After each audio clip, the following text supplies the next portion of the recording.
We're like right in this like sweet spot. We got thrust over there. Morning.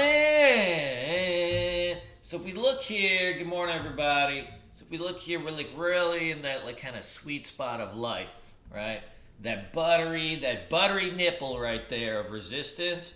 You know, we've got kind of like that 192, 193. So it's been a great run for the markets. I think yesterday the market not only was strong, but you saw like a lot of different types of stocks firing off, which is what you want to see like in a strong market.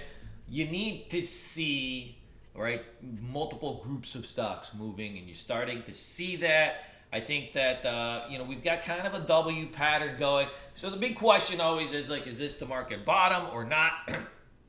We don't really know yet. We're starting to see bullish signs. We're starting to see pockets of strength.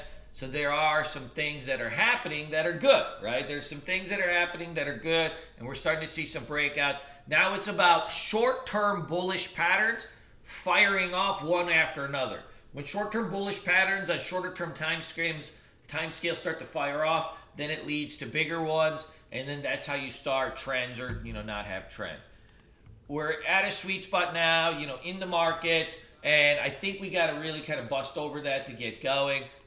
You could see here, we kind of closed right around there yesterday, and we're going to gap down about 0.7%, which is not much today. That's actually good. In today's market, we want to see a weak open. A weak open is awesome because when you see like these kind of bullish days, if you get a weak open today, we could go red to green on that biatch, right? So that's my plan for today. I'm looking to see if the market weakness holds at the open. If it does, then we'll take this thing for a red to green. You can see like even yesterday, this has been happening a lot. See yesterday, the market like it kind of flushed down a little bit at the open. You saw like that early morning weakness, and we're so trained right now because of the destruction of the last couple of months.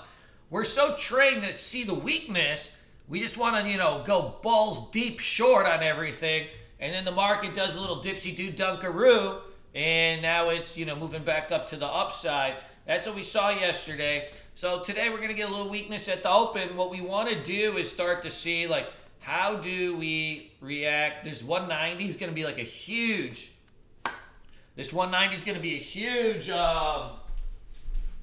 support level. There's going to be a little bit of support level on an intraday basis. Got to find my hat. There's going to be a little bit of support level on an intraday basis. You see here, you kind of tested this level. You go to a 5-minute chart here. You kind of tested this 190 level. It was like the breakout spot from the previous day. And then we were kind of meandering around there yesterday. We even came back late in the day, tested it. So we're opening up right around that sweet spot. Let's see how it holds there. So we've got some support at 190. And then, you have your 9 EMA at 185. And then you've got multiple levels of support here. You got the 20 SMA at 189. So I'm thinking, you got more than enough support there to start to hold. And if we can get that thing to hold, oh boy, we may get a little shot at this. Guys, and don't be complacent. Even though we've had like kind of a nice few days, and I think last week was like one of the biggest weeks in the market, last like decade or two. Don't be complacent and start to be thinking like, okay, we're starting to get some green days. Like, okay, everything is safe, and I can just start holding a bunch of stuff overnight and doing this or that. We're not there yet. It's very tough to time, bottoms in markets. Bottoms are usually not like events. They're not like one-off things. They're a process. There's going to be, we could be, frankly, we could go in a range back and forth for months maybe. We've seen that in the past. Does that mean it's going to happen? I don't know. But yeah, the odds of us just like starting to trend and getting like back up to these highs, that would be probably in the least probable scenario. I think if we're talking probabilities, a volatile range, kind of back and forth a little bit for a while could be in the cards. as that's what usually bottoming processes look like. So I think that's something that we've just got to be really mindful of when, we're looking at the markets. Don't get complacent. Don't oversize. Don't do those things that have been, that sometimes we want to do and we think that this is the bottom. Because you could just wake up one day and the market's down, 3-4%, and then what? So just kind of just be mindful of those things. Let's talk about the watch list for today, and get this party going. What are you guys all watching? Hey Chris, how you doing? Anthony, how you doing? Oh yeah. Whoa. Yeah, these cruise lines are getting smoked out again. I know. You know what, Danny? These cruise lines, they opened up okay. It was right around 6 a.m. They started and they started going, and man, they couldn't even wait for us. I love shorting these things. We had some nice shorts in RCL yesterday. Man, this thing was just $50 a couple days ago. This thing's getting dusted too. The pre. I think we put these on the watch list today, but remember that there's going to be SSR on it. Anytime a stock is down more than 10%, the previous day there'll be an SSR on it. Meaning you can't short it on the bid. So it's going to be very tricky when you trade it to just come on and just put the wood down on it because the SSR is on it. So let this thing pop up. Ideally, we get a little bit of a squeeze at the open, and then we let this thing fizzle out. That's usually the best play on something like that. Obviously yesterday we had a much easier. Yesterday we had a much easier play on it. You can do. If we got an ORB like this again, I would take that too. That's your classic, right? That's your classic opening range breakdown setup. Very, very just simple, right? It's just 1 candle, 2 candle, 3 candle. Build that range, pop down. If we got that kind of setup on this today, I would take that too because it does ORB nicely. Let's take a look. So I keep RCL, CCL on your watch list here for today. Only on pops. So let's see these things. If we can squeeze it a little bit at the open, that'll give us some more room to take it short. Or if you see an opening range breakdown. Opening range breakdown means you need 3 candles, minimum 3 sideways candles, then we go. Does that make sense? Comprendes? Good. Yeah, RH, let's take a look at RH here. RH is getting smoked out too. RH extends store closing, blah, blah, blah. Look at this. Misses estimates, but adjusted, blah, blah, blah, withdraws outlook. I don't understand why anybody's getting Outlook right now anyways. No stores are open. How can a company go out and give Outlook if they're not open? So I'm not even sure why these companies are even announcing earnings. If I was a CEO, this I do. I get a conference call, let the analysts come in. They say, hey, what are these earnings like? I'd be like, I don't know. Take a guess. Make them guess. This is nice. You know what? How much is it down? 12%. Number one, check the borrows on this. Sometimes the borrows are hard to find. You've got a little wedge pattern over here that you're breaking out of. This stock has crazy, crazy good range, but there's a big, hairy Indian Hebrew butt on this one. What? Anybody know? What's the big, hairy butt on this one? So you got bad earnings. You can be breaking down this trend line, but what's the big, hairy butt on this? There's 2. Anybody know? Good, Maddie. There's going to be a spread on it. Right? That's the area between bid and ask. There's going to be a big spread on it. At the open, sometimes it lacks liquidity. When you lack liquidity and you have a spread, if you short on the bid, you may lose $1 or $2 on the spread sometimes, and that kind of that messes with you mentally if you oversize. Also, if you short too low when there's a big spread, then what happens is if it starts to tick up and you get scared, you're going to have to cover on the ask. You're going to lose that spread. It just really kind of messes with your head a little bit. There's a little bit of lack of liquidity on RH. You can see even when it does 3 million, 4 million shares in volume, The lack of liquidity on it is just crazy. So that's, that's the other one. Danny, red to green on Roku. That's pretty good too. Yeah, I would roll with it. Yeah, RH is in ZM is actually fairly liquid. ZM has way more volume, but it's still got a spread, right? So sometimes you can have really good volume and still like you could have a spread. It just happens with higher price stocks. I think the ZM's probably due for a little bit of a pullback here. Maybe 140. Cool. So let's get back in the watches. So I'd add RH to the list. Add RH to the list. Good. The key on RH is going to be at the open. All right? At the open, this is what I need to see on RH. Let me remove this. Hold on. At the open, what I need to see on RH. Number one, I need to see 500,000 shares in volume fire off at the open. All right? Minimum. Then I'll know that the liquidity is there. Second part, I want to see some type of opening range breakdown, meaning near the pre-market lows. So like at the pre-market lows or near them, I want to see minimum 3 sideways candles and then the takeout of the range. That's going to be the easiest play you can do. If you can catch it on RH, you could rip 5-10 points relatively quickly. That's nice. Cook. I mean, we got to put Cook on the list just so we can say it all day. Cook. What you got, Cook? I'm cooking. I like that. Yeah, this is just Carnival Cruise Line, but like a different name for it, I guess. So, we already got Carnival, BNTX, Junk, APT, Junk.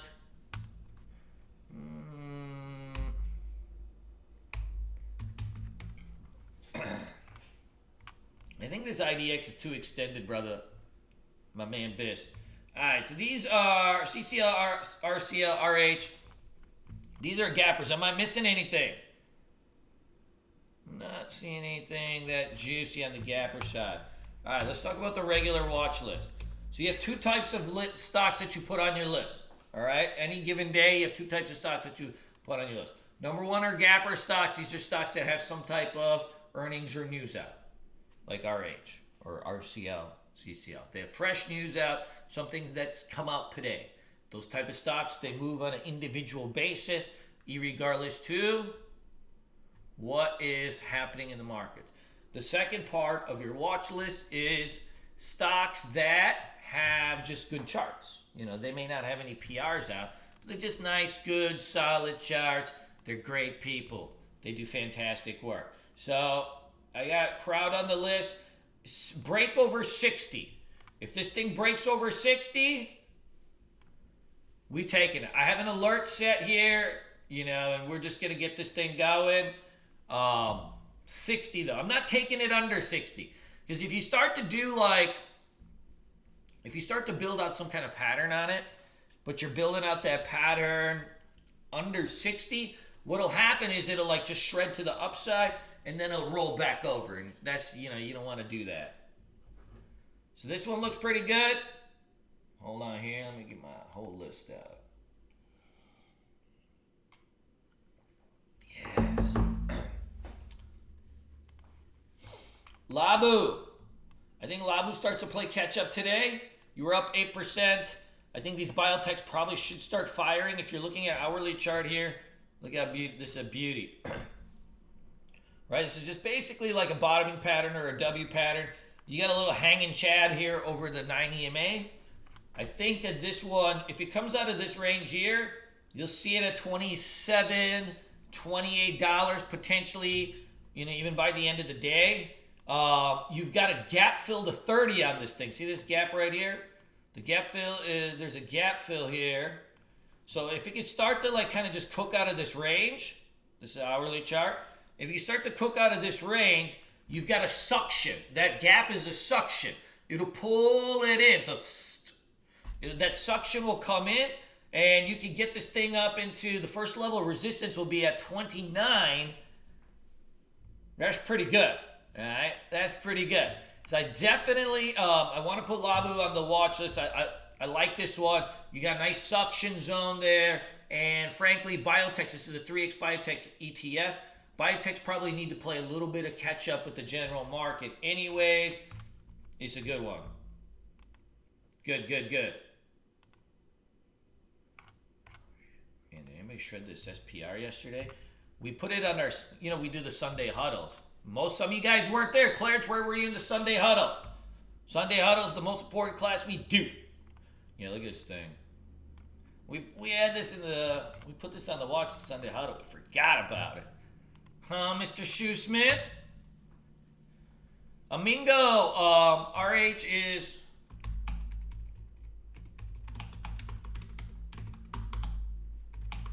Yeah, man, ABT is so thick. I'd put this SPR on, watch this for day 2. BA, this one looks like a bleeder. We had a nice short on this at the open on... we had a nice short on this at the open on Monday. You had a pretty strong close. Watch this bad boy for a green to red, meaning like you got to gap up on this. If it rolls over red, that's a green to red move. So like you got a $3 gap. The green to red spot will be at 152.28. So if you fade the gap and you roll over and break below 152.28, that's called a green to red move. That's when we take it short, okay? It's a little bit higher price. Some of you guys may not like trading higher price stocks. It gives good range. Even if you're taking in like 100 shares, if a stock can move $10, $12 in a couple minutes, then you're good to go.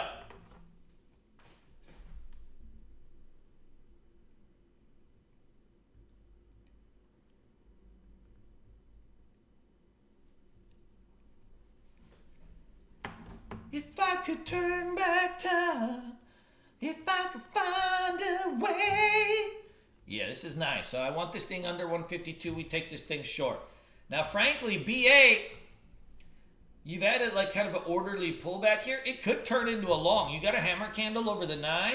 So if it holds up, I mean, frankly, I wouldn't be surprised to see this thing, you could see this thing bounce too. But I'm thinking the way the gap is and just the way it's acting pre-market, that this one is going to be, a fader today, but it may not be.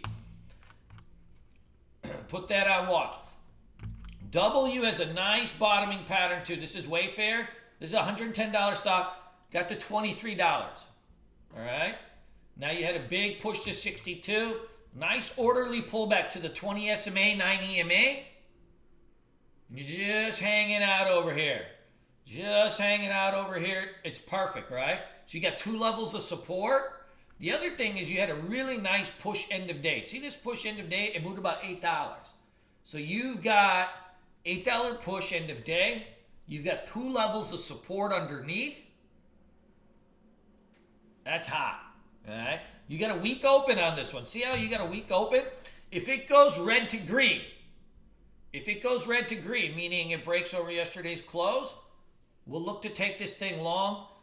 There's couple things to be aware of on this type of stock, though. At times, it does trade thin. It does pretty good volume, 4 million shares. So I wouldn't worry too much about that. But it does trade thin. All right? It does trade a little bit thin at times. So don't oversize. Like I see this happen on this stock a lot, where like if you oversize, you get a little bit of herky-jerky at the open.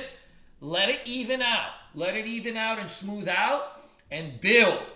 Once it starts to build, right, you get a little EMAs curling up, higher highs, let that thing build, let that thing build, let that thing build, and then get it on the push. That's how you want to go with this because it's a little bit thin at the open. Make sense? Comprendes? Good.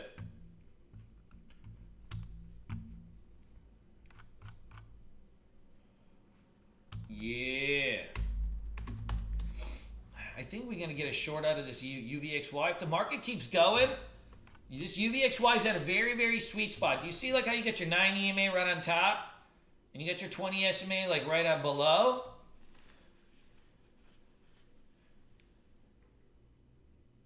Boom, boom, boom, boom. Boom, boom, boom, boom. If you bust below this, we're gonna get a short out of it. If we break above, we may actually have some room to go. But to me, this is starting to look a little bit like a bear flag. This volatility should bleed out. So we want to look at really kind of shorting UVXY at all pops. So we got a nice pop in the morning, but if we get that push, we're going to take this thing short. Man, we made quick work out of it yesterday. We're going back to summertime trading. Try to make money fast in the morning, and then we'll see kind of what happens later in the day. We had some nice shreds. That first hour, but what did you guys notice after the first hour? Things started to slow down, right? Things start to range. Things start to get a little bit more choppy. We're getting into that kind of summertime trading atmosphere. Now that the volatility has decreased, right? This is a measure of volatility. Now that the volatility has decreased, we're not going to have to trade all day. You know, when the volatility is high, you basically got to trade from 7 a.m. till close. And then even after close, you're watching after market. And then after market, you're watching futures. And you're spending all day, all night, you know, kind of watching the markets. Now that the volatility is diminished, what's going to happen is you're not going to have to trade all day because you're not going to get the action all day. I'm thinking today we're going to get about 2 hours of action. We got to make our money fast, and then we got to go. Vivis, I got you. Thanks, Chris. I'll take a look. Yeah, I think about 1.5 hours of action, and then we'd be good to go. So this UVXY, any kind of push into like this kind of 67 zone, we'll take this thing potentially for a short. You could use TVIX too. TVIX trades a little bit more herky-jerky at times, but definitely you've got, you know, kind of a bleed. The setup is there for it to bleed. And if it bleeds, like you could have one of these days, it's going to fade off like 100 points, just really, really clean. So I keep TVIX and UVXY on the watch list for potential shorts. When you short TVIX or when you short UVXY, you are essentially longing the market. All right, so when you short this, you long the market. Put TQQ on the watch list. Man, this thing is beautiful. Look at this thing. It's a beauty. You got a nice rounding bottom here, hanging out at the 9 EMA. This thing, if it busts over 50, watch this 50 spot. If it busts over 50, oh yeah. If it busts over 50, we good to go. Yes, I like this. Good, good. 50's the trigger though. So what are we doing on this? It's opening week today, right? You're at 48.50. If it starts to creep up and it goes red to green, that's one ad. If it goes and breaks over 50, that's your secondary ad. Does that make sense? Good, good, good. Guys, we got boot camp starting April 7th. You guys are, of course, all more than welcome to watch me trade live in the chat room every day. I'll probably stay on YouTube live one of these days. I'll come back midday or something and trade in front of you guys. I think that's it. And then we had an awesome Sunday webinar. I appreciate everybody coming into that. That was pretty cool. We do them all the time, so the replay should be laying around somewhere. All right, let's have some fun, guys. Yeah, there's some other ones I think that are going to be like spec plays that I'm watching, but they really need to set up. Let's do this. Let's do our work fast today. Hey, Harjinder, let me take a look at this, Vivis. Damn, 400% move? Yeah, this is not my particular cup of tea. But yeah, if you like small caps, it's going to be good to go.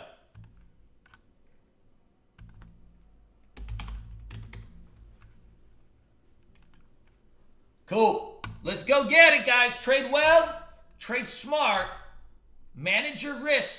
Don't get sucked into oversizing. You know, don't get complacent thinking the market is healed and, you know, it's just we're back into the bull market. These things take time. So just be prudent. You know, let's manage our risk and do what we got to do, all right? If I could turn back time, if I could find a way